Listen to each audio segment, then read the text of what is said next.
So we did get a community update for Neo. This was from one of the GMs of the game, and I just wanted to go over kind of what they're talking about.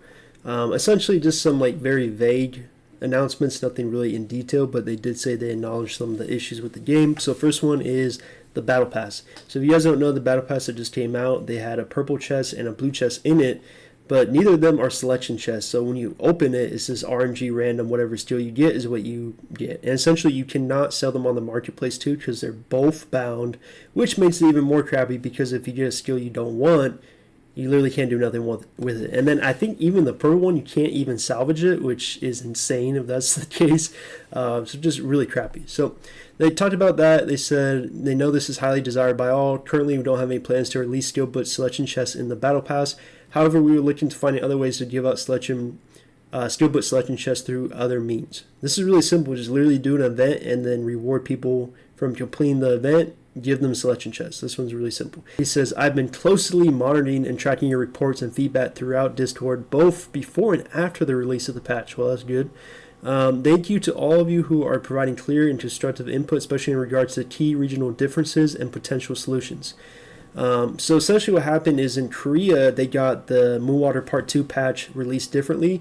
They actually got Cold Storage released first, and then later down the line, they got Bloodshade Harbor, where with us, we got it all released at once.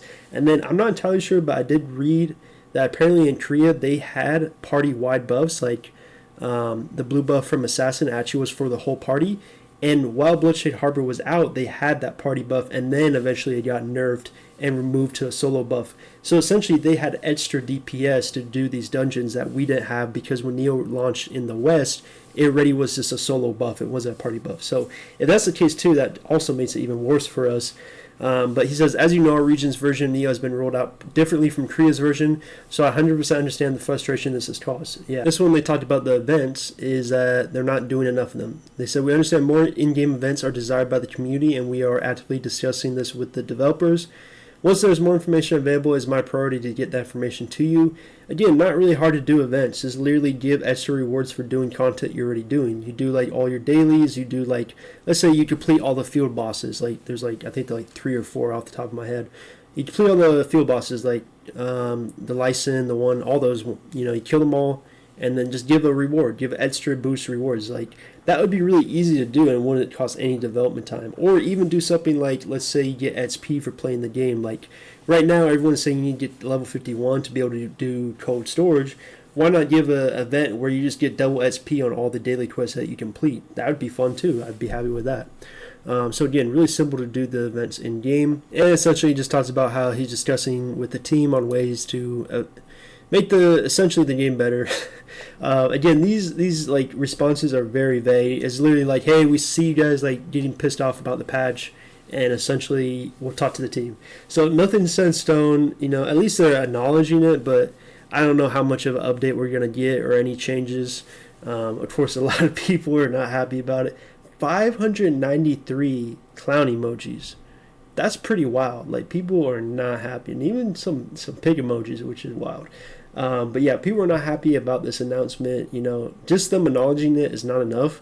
I think they shouldn't have even posted this. I think they should just made some freaking changes quick and then announce them. Just show you're making some improvement to the game. Talk is cheap. Like we really just want to see improvements to the game. So this is what's happening right now. And then we actually just got the server maintenance announcement, which is happening Tuesday. And as you see right here, the only change is a new attendance book will begin. And of course, people are not happy about it. 100 clown emojis, middle finger emojis.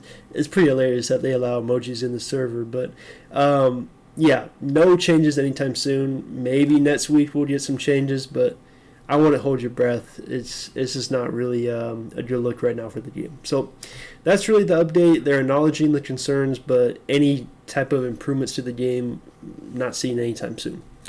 Thank you guys for watching. I'm out.